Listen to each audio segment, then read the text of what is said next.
So hello Afnan, once again a very good morning to you. Welcome to our science class, जिसमें हम लोग discuss कर रहे हैं अपना चैप्टर कंट्रोल एंड कोऑर्डिनेशन. ठीक है, तो आज हम लोग का लास्ट टॉपिक इस चैप्टर का होने वाला है, जिसका नाम है हार्मोन्स इन एनिमल्स. हम लोग जानेंगे एनिमल्स में कौन कौन से हार्मोन्स होते हैं और उनके क्या फंक्शन होते हैं, वो किस ग्लैंड में सिक्रेटेड होते हैं, किस ग्लैंड में रखे रहते हैं. ठीक है, बहुत ध्यान से भाई साहब वीडियो को देखना है. जो एनसीईआरटी में हम तुम्हें समझा रहे हैं उसको समझना है, क्योंकि अगर इन टेक्स्ट क्वेश्चन नहीं कर पा रहे हो, एक्सरसाइज नहीं हो पा रही है, उसमें बहुत ज़्यादा ही दिक्कत बन रही है. बहुत ज़्यादा दिक्कत का मतलब ये है 5 सवाल हैं, 5 से 5 तुम्हें नहीं आ रहे हैं. इसका मतलब कि या तो हमारे समझाने में दिक्कत है या तो तुम्हारे समझने में दिक्कत है. दो में कहीं ना कहीं तो दिक्कत है. 5 में से एक आध क्वेश्चन हो सकता है कि ना आए भाई साहब, कुछ हाई लेवल के क्वेश्चन भी बीच बीच में रहते हैं. ठीक है, वो मानते हैं, लेकिन 5 में से 5 क्वेश्चन नहीं आ रहे हैं, इसका मतलब कहीं दिक्कत है. यदि ऐसी दिक्कत एराइज होगी तो उस चैप्टर को दोबारा पढ़वाएंगे. ठीक, तो इसलिए निवेदन तुमसे इतना ही है कि जितना हम पढ़ाएं उसको पढ़ लिया करो, उसकी एक रीडिंग खुद से कर लिया करो, वरना फिर भाई साहब बहुत ही बुरा हो जाएगा, कुछ मतलब नहीं होगा पढ़ाने लिखाने का. ठीक, तो चलते हैं. आई होप सुधार लाओगे अपने आप में, रीडिंग करोगे और जो दिक्कत होगी वो पूछा करो. ठीक, कहते हो सर जी जितना समझाया वो समझ में आ गया, जलवे हैं हमारे, लेकिन जब इंटरेस्ट क्वेश्चन की बारी आती है तो जलवे तुम्हारे गायब हो जाते हैं. ठीक है, तो ये सब भाई साहब सही नहीं है, थोड़ा सुधारिए अपने आप. चलते हैं आज अपने last topic control and coordination के. जो लास्ट टॉपिक है हमारा हार्मोन्स इन एनिमल्स पे, फटाक से आ जाते हैं अपने एनसीईआरटी पे.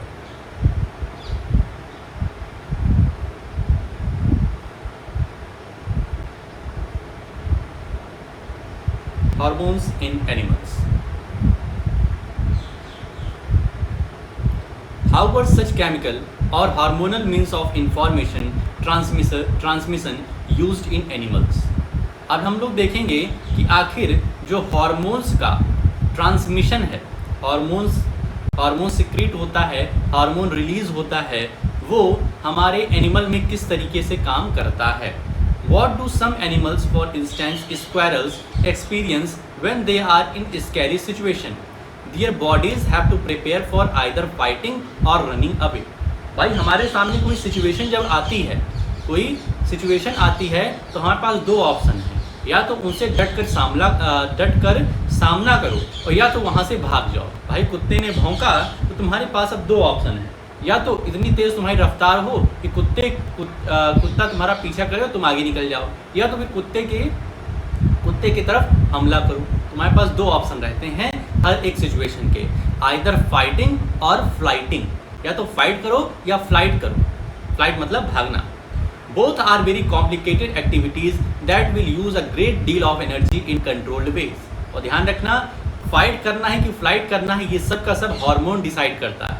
ठीक है, उस समय आपकी हार्ट बीट कैसे बढ़ जाती है, आपका ब्लड प्रेशर कैसे बढ़ जाता है, पसीना पसीना हो जाते हैं. ठीक है, तो इसके पीछे हार्मोन्स जिम्मेदार होते हैं. तो कह रहे हैं चाहे वो फाइटिंग हो चाहे फ्लाइटिंग हो, दोनों में अच्छी खासी एनर्जी यूज होती है. Many different tissue types will be used and their activities integrated together in these action.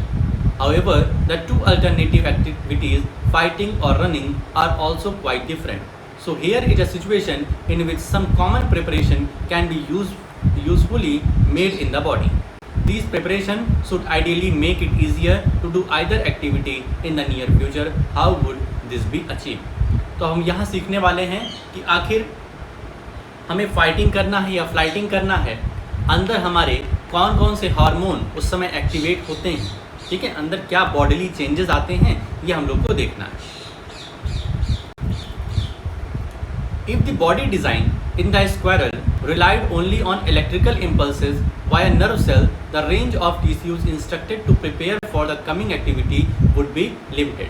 कह रहे हैं कि अगर हमारे अंदर, एनिमल के अंदर सिर्फ और सिर्फ इलेक्ट्रिकल इम्पल्सेस नर्व सेल्स के थ्रू ट्रांसमिट होंगे, तो जो एक्टिविटी हमारे अंदर होने वाली है वो बहुत ही लिमिटेड होगी. ठीक है, हर तरफ इंफॉर्मेशन नहीं पहुंच पाएगी। इसके पहले हम लोगों ने देखा था, ठीक है, पिछले वीडियो में हम लोगों ने देखा था कि जो हमारे इलेक्ट्रिकल इम्पल्सेस होती हैं उनकी कुछ लिमिटेशन होती हैं, ठीक है। काम तो जल्दी करते हैं इलेक्ट्रिकल इम्पल्स, लेकिन उनकी कुछ लिमिटेशन होती है, वो हर जगह नहीं पहुंच पाते हैं। और केमिकल इम्पल्सेस जो रहती हैं वो हर जगह पहुंच जाती हैं, वो हर जगह डिफ्यूज़ हो जाती हैं। On the other hand, if a chemical signal were to be sent as well, it would reach all cells of the body and provide the wide-ranging changes needed. कह रहे हैं साथ ही साथ इलेक्ट्रिकल इम्पल्स के साथ यदि केमिकल इम्पल्स भी मिल जाए भाई साहब तो मज़ा आ जाए, क्योंकि बॉडी के हर एक पार्ट में वो सिग्नल पहुंच जाएगा केमिकल इम्पल्स के through. This is done in many animals, including human beings, using a hormone called adrenaline. ये एक हार्मोन है that is secreted from the adrenal glands. Look at figure 6.7 to locate these glands. कह रहे हैं adrenaline एक ऐसा hormone होता है जो एड्रेनल ग्लैंड में सिक्रीट होता है, और वो इस समय जब हमारे सामने ऐसी सिचुएशन आती है तो वो रिलीज होता है एड्रेनलिन। अब 6.7 फिगर अभी देखेंगे, वहाँ पे एड्रेनल ग्लैंड कहाँ पर है उसको अच्छे से समझेंगे। Adrenaline is secreted directly into the blood and carried to different parts of the body. The target organs or the specific tissues on which it acts include the heart. कह रहे हैं एड्रेनलिन जो हमारा हार्मोन है ये सीधे सीधे blood में क्या होता है, डिफ्यूज हो जाता है, ब्लड में मिल जाता है, मिक्सअप हो जाता है, और फिर टारगेट ऑर्गन्स जो रहते हैं वहाँ पर पहुँचकर ये अपना एक्शन दिखाता है एज अ रिजल्ट। और इसके रिजल्ट से क्या होता है, जैसे ही वो खून में ब्लड में मिल करके अलग अलग पार्ट्स में पहुंचता है, the heart beats faster resulting in supply of more oxygen to our muscles. वो हमारी हार्ट की बीट को बढ़ा देता है, और हार्ट बीट बढ़ाने से क्या होता है, ब्लड का फ्लो जो होता है वो बहुत तेज़ी से बढ़ जाता है, सारे मसल्स में ऑक्सीजन की मात्रा क्या होती है, इंक्रीज हो जाती है। और ऑक्सीजन भाई साहब हमारे लिए तो जीवनदायिनी है, ऑक्सीजन जितनी ही बॉडी के अंदर रहेगी उतने ही हम क्या रहेंगे, हेल्दी रहेंगे। तो ऑक्सीजन मसल्स में ऑक्सीजन की सप्लाई बढ़ा देती है तो हमारे पास ज़्यादा एनर्जी आती है। The blood to the digestive system and skin is reduced due to contraction of muscles around small arteries in these organs. और क्या काम होता है भाई साहब, कहीं की एनर्जी लो करेगा तभी तो कहीं की एनर्जी ज़्यादा होगी। तो डाइजेस्टिव सिस्टम और स्किन के पास क्या होता है, मसल्स का कॉन्ट्रैक्शन हो जाता है, यहाँ पर ब्लड क्या होता है, ब्लड का जो सर्कुलेशन होता है वो रिड्यूस हो जाता है। डाइजेस्टिव सिस्टम और स्किन वगैरह के पास हमारा जो ब्लड का सर्कुलेशन है वो कम हो जाएगा, ठीक, ब्लड में ऑक्सीजन बढ़ जाएगा। This diverts the blood to our skeletal muscles, और ब्लड ज़्यादा से ज़्यादा हमारे स्केलेटल मसल्स के पास रहेंगी।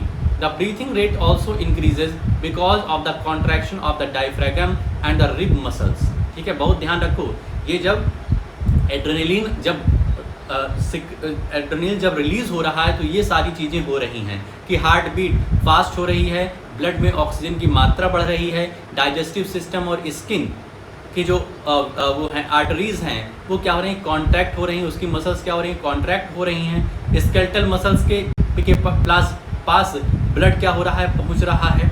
ब्रीथिंग रेट ये भी इंक्रीज हो रही है, ठीक है, क्योंकि डायफ्रागम कॉन्ट्रैक्ट हो गया है, उसका साइज जो है रिड्यूस हो गया है। All the responses together enable the animal body to be ready to deal with the situation. Such animal hormones are part of the endocrine system, which constitutes a second way of control and coordination in our body. कह रहे हैं ये सब responses मिल करके हमको तैयार करते हैं कि जो हमारे सामने इंस्टेंस आया है, जो हमारे सामने घटना हुई है, उसके प्रति हम किस तरीके से क्या करते हैं, रिएक्ट करते हैं, फाइट करते हैं या फिर फ्लाइट करते हैं। अब यहाँ पर हमें ये देखो फिगर दिया हुआ है, एंडोक्राइन ग्लैंड्स, जो एंडोक्राइन सिस्टम की बात कर रहे हैं, यहाँ पर पूरा का पूरा फिगर दिया हुआ है, ठीक है। तो इसमें हम देख रहे हैं पीनियल ग्लैंड है, हाइपोथैलेमस है, ठीक है, बहुत ही अच्छा फिगर यहाँ पर बना हुआ है, सब कुछ अलग अलग दिखाया गया है। तो पीनियल ग्लैंड है, हाइपोथैलेमस है, पिट्यूटरी ग्लैंड है, थायराइड ग्लैंड यहाँ पर ऊपर है, उसके नीचे पैराथायराइड ग्लैंड है, थाइमस है, पैनक्रियाज है, एड्रेनल ग्लैंड्स है। एड्रेनल ग्लैंड्स कहाँ पे है, तो ये हमारे किडनी जो है, देखो किडनी है, इसके जो ऊपर साइड वाला पोर्शन है यहाँ पर कुछ लगा हुआ है, इसी को एड्रेनल ग्लैंड कह रहे हैं। यहीं से एड्रेनलिन नाम का हार्मोन रिलीज हो रहा है, जिसकी कहानी अभी हम लोगों ने पढ़ी। और ये इधर टेस्टिस है। तो ये मेल का एंडोक्राइन सिस्टम है और ये फीमेल का। तो हम देख रहे हैं बाकी सब तो सेम है, बस एक यहाँ डिफरेंस है कि यहाँ पर ओवरी है, टेस्टिस की जगह क्या है, ओवरी है। बाकी सब कुछ सेम है।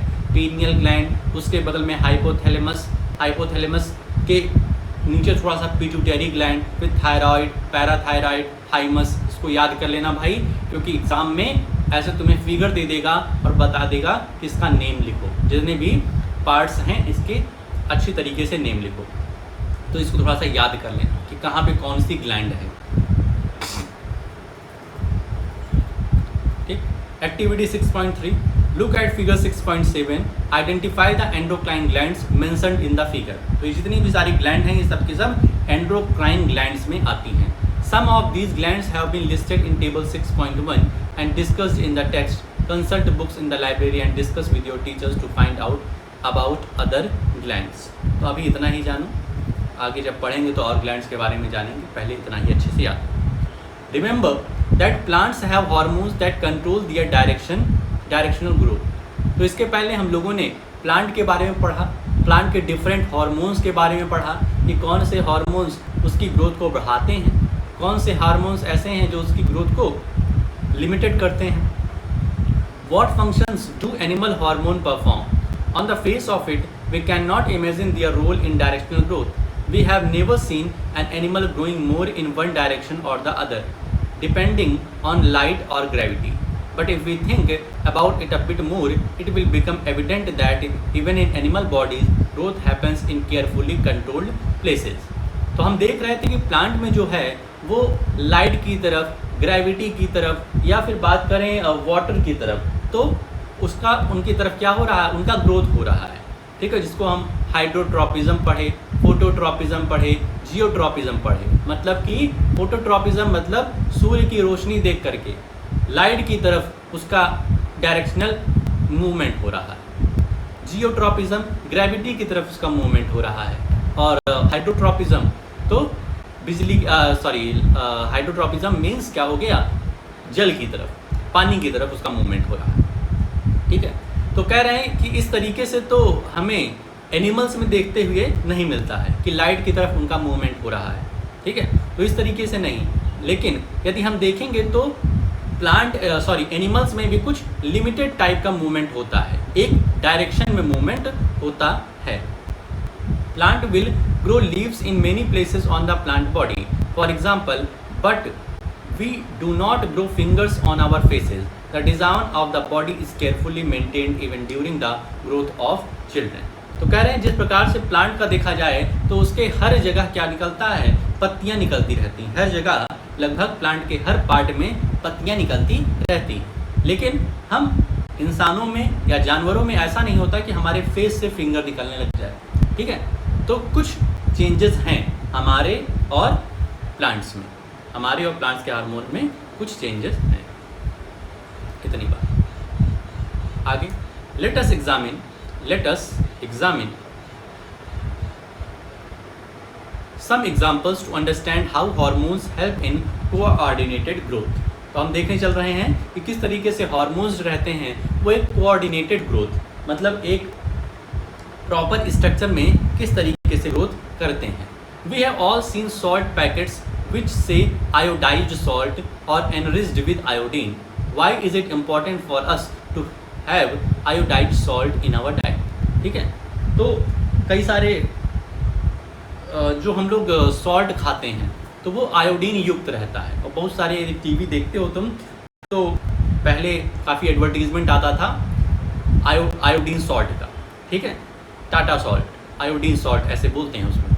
आयोडीन क्यों खाते हैं हम, तो बता रहा यहाँ iodine is necessary for the thyroid gland to make thyroxine hormone. यहाँ पर एक तो थायराइड ग्लैंड है हमारे पास, यहाँ एक गले के पास क्या है, एक थायराइड ग्लैंड है जो कि कौन सा हार्मोन सिक्रेट करती है, थायरॉक्सिन हार्मोन। ये पूछा जा सकता है कि भाई साहब थायरॉक्सिन हार्मोन कहाँ होती है, तो बताना उनको कि थायराइड ग्लैंड में होती है। थायराइड ग्लैंड कहाँ है? तो हमारे ये गले के पास जो एक ये विंड पाइप जैसे दिखता है, फूड पाइप जो कहते हैं, तो इसी क्या कहते हैं अपना थायराइड ग्लैंड यहीं पे होती है। और कौन सा हार्मोन सिक्रेट करती है? तो थायरॉक्सिन।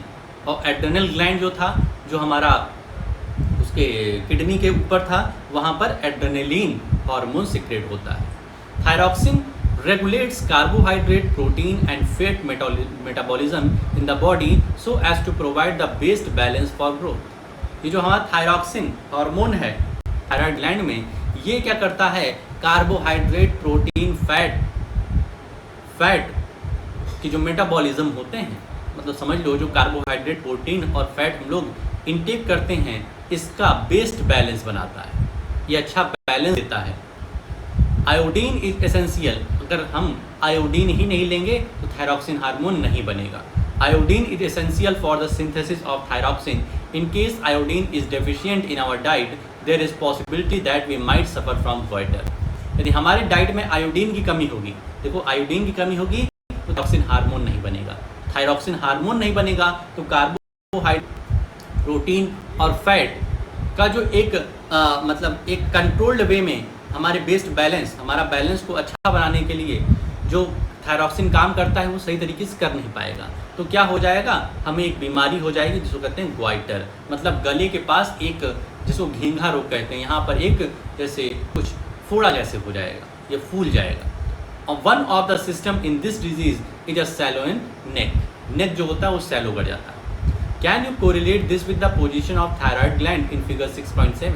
तो बस यहीं पे थायराइड ग्लैंड होता है, उसमें थायरॉक्सिन हार्मोन नहीं है, तो क्या करेगा? धीरे धीरे धीरे धीरे फैट क्या होता है? मोटा हो जाता है, तो ये फैट हो जाएगा। Sometimes we come across people who are either very short dwarfs और extremely tall giants. Have you ever wondered how this happens? कभी कभी हम लोग देखते हैं कि बहुत ही मतलब एवरेज हाइट से बहुत ही छोटे लोग हमें दिखाई देते हैं, और कभी कभी एवरेज हाइट से बहुत लंबे लोग दिखाई देते हैं। तो ऐसा क्या हो गया था? क्या वो बॉर्नवीटा में ही पैदा हुए थे? क्या वो बॉर्नवीटा में ही पैदा हुए थे जो इतने लंबे हैं? या फिर उनको बॉर्नवीटा का एक भी चम्मच नहीं मिला जो एकदम छोटे हैं? तो ऐसा कैसे हो जाता है? देखते हैं। Growth hormones is one of the hormones secreted by the pituitary. Growth hormone कहाँ होती है? तो पिट्यूटरी ग्लैंड में। ये है हमारी पिट्यूटरी ग्लैंड यहाँ पर, ठीक है। यहाँ पर क्या है? Pituitary gland. क्या होता है इसमें? तो ग्रोथ हार्मोन्स होते हैं। As its name indicates, growth hormones regulates growth and development of the body. तो पिट्यूटरी ग्लैंड के पास ग्रोथ हार्मोन होता है और ये हमारी बॉडी के ग्रोथ और डेवलपमेंट को रेगुलेट करती है। If there is deficiency of this hormone in childhood, it leads to dwarfism. और यदि इस हार्मोन की डेफिशिएंसी हो जाएगी, हार्मोन की कमी हो जाएगी हमारे चाइल्डहुड में ही, तो क्या हो जाएगा? हम डॉर्फिज्म के शिकार हो जाएंगे, हम छोटेपन के शिकार हो जाएंगे। You must have noticed many dramatic changes in your appearance as well as that of your friends as you approach 10 to 12 years of age. कह रहे हैं हम अपनी अपीयरेंस, जो हमारा अपीयरेंस है, जब वो हम प्यूबर्टी एज में पहुंचते हैं, 10 to 12 ईयर्स में पहुंचते हैं, तब हमें हमारी बॉडी में काफ़ी चेंजेस आते हैं। These changes associated with puberty are because of the secretion of testosterone in males and estrogen in females. तो ये जो बॉडी में चेंजेस आते हैं मेल और फीमेल में 10 to 12 ईयर्स जब अटेन करती हैं, तो ये क्यों हो रहा है? तो हमारे बॉडी में क्या होता है? टेस्टोस्टेरोन और एस्ट्रोजन। फीमेल्स में एस्ट्रोजन हार्मोन होता है और मेल्स में क्या होता है? टेस्टोस्टेरोन। तो ये जो टेस्टिस है मेल्स में, इसमें हमारा क्या है? Testosterone hormone. और ये ओवरी जो फीमेल्स में है, ठीक है, इसमें कौन सा हार्मोन होता है? एस्ट्रोजन। तो मेल्स में जो 10 to 12 ईयर्स में अपीयरेंस में चेंज आता है, उनके दिखावे में, जैसे मूछें आ जाती हैं या दाढ़ियाँ आना शुरू हो जाती हैं, थोड़ा सा स्किन पे काफ़ी वो होने लगते हैं, दाने वगैरह आने लगते हैं, तो ये सब किस वजह से हो रहा है? टेस्टोस्टेरोन हार्मोन की वजह से। और इसी तरीके से बहुत सारी फीमेल बॉडी में भी चेंजेस आते हैं, तो वो किससे हो रहा है? एस्ट्रोजन हार्मोन से। कहाँ होता है? ओवरी में होता है। भाई साहब ये ध्यान रखना, ग्लैंड का नाम याद रखो और कौन से हार्मोन उसमें होते हैं और उनके क्या फंक्शन हैं, इतनी चीज़ें याद रखो। आगे चलते हैं। Do you know anyone in your family or friends who has been advised by the doctor to take less sugar in their diet because they are suffering from diabetes? ठीक है, हम अपने आसपास कई लोगों को सुनते हैं भाई साहब थोड़ा सा चाय में थोड़ा सा कम चीनी लेते हैं। क्यों? क्योंकि डॉक्टर ने मना किया है। तो पूछते हैं कि आपको डायबिटीज़ हो गया है क्या? कहते हैं हाँ डायबिटीज़ का कुछ शिकायत है हमें। ऐसी कुछ कहानियाँ हम लोग अपने घर में सुनते रहते हैं। ठीक है, डायबिटीज़ के लगभग आजकल 90% लोग शिकार हैं। ठीक, तो ऐसा हम लोग अपने पास सुनते हैं। As a treatment they might be taking injection of insulin, और कभी कभी वो भी ये बताते हैं कि हम इंसुलिन का इंजेक्शन लेते हैं। तो इंसुलिन का काम क्या हो गया? इंसुलिन एक प्रकार की हार्मोन है। इंसुलिन क्या है? एक प्रकार का हार्मोन है जो कि हमारे ब्लड्स में शुगर लेवल को डिक्रीज करता है। This is a hormone which is produced by the pancreas. ये हार्मोन का लोग इंजेक्शन लगाते हैं। क्यों? क्योंकि उनके पैनक्रियाज में, उनके पैनक्रियाज ये है अपना जो इस प्रकार का यहाँ पे स्ट्रक्चर बना हुआ है। पैनक्रियाज में एक हार्मोन होता है इंसुलिन, जिसका काम होता है ब्लड में शुगर लेवल को मेंटेन किए रहना, बैलेंस किए रहना। लेकिन जब पैनक्रियाज ही खराब हो गया है, इंसुलिन उसके अंदर हार्मोन बनेगा नहीं, तो लोग बाहर से इंसुलिन लेंगे, बाहर से इंजेक्शन के रूप में लेंगे। This is a hormone which is produced by the pancreas and helps in regulating blood sugar levels. If it is not secreted in proper amounts, the sugar level in the blood rises, causing many harmful effects, diseases. तो यदि ये हमारा insulin का जो insulin hormone है ये अच्छी तरीके से हमारे पैनक्रियाज में नहीं रहेगा प्रॉपर अमाउंट में, तो ब्लड में जो शुगर लेवल है वो बैलेंस्ड नहीं रहेगा, तो उससे हमें काफ़ी बीमारियां, काफ़ी दिक्कतें बन सकती हैं। If it is so important that hormones should be secreted in precise quantities, we need a mechanism through which this is done. The timing and amount of hormone released are regulated by feedback mechanisms. For example, if the sugar levels in blood rise, they are detected by the cells of the pancreas, which respond by producing more insulin. As the blood sugar levels falls, insulin secretion is reduced. तो कह रहे हैं कि जब इतना ही ज़रूरी ये hormones है, तो हमें पता होना चाहिए कि आखिर कब इन्हें एक्टिवेट होना है और कब इन्हें डीएक्टिवेट होना है। मतलब जब ब्लड में शुगर लेवल बढ़ जाता है तो इंसुलिन क्या होता है? अपने आप एक्टिवेट हो जाता है। पैनक्रियाज से अपने आप क्या हो जाएगा? वो वहाँ से रिलीज़ होना शुरू हो जाएगा और फटाक से हमारे ब्लड में शुगर लेवल को क्या करेगा? मेंटेन कर देगा अच्छी तरीके से। लेकिन ये तभी तब हो पाएगा जब हमारा पैनक्रियाज तो अच्छा रहेगा। तो जैसे जैसे उम्र बढ़ती रहती है और हम अपने बॉडी पर ख्याल ज़्यादा नहीं रखते हैं, बॉडी को कुछ भी खिलाते पिलाते रहते हैं कुछ भी, तो हमारे जितने भी बॉडी के पार्ट्स हैं, जितने भी ग्लैंड्स हैं, वो धीरे धीरे ख़राब होते रहते हैं। और जब ख़राब होंगी तो उनके अंदर जो हार्मोन सीक्रेट हो रहा है वो भी अच्छी तरीके से, अच्छी क्वालिटी का नहीं होगा, तो फिर धीरे धीरे वो काम करना बंद कर देते हैं। तो इस तरीके से काम होता है। अब यहाँ एक्टिविटी 6.4 दिया है, हार्मोन्स दिए हैं। एंडोक्राइन ग्लैंड, वो हार्मोन किस ग्लैंड में सीक्रेट होता है, उनका क्या फंक्शन होता है, तो इसको तुम अपनी कॉपी में बना लोगे। ठीक है, यही इंपॉर्टेंट पॉइंट्स है। तुम कहते हो इंपॉर्टेंट पॉइंट्स ही नहीं समझ में आ रहा, देखो यहाँ पर एकदम साफ साफ दे दिया है कि कौन कौन से हार्मोन आज हमने पढ़ा, वो किस ग्लैंड में सिचुएटेड है और उनका क्या फंक्शन है। ठीक है, तो कुछ के इसमें दिया हुआ है और कुछ के तुम्हें खुद से सोचना है कि यहाँ पर हम क्या फील करेंगे। ठीक है, तो इसको तुम सोचना भाई साहब।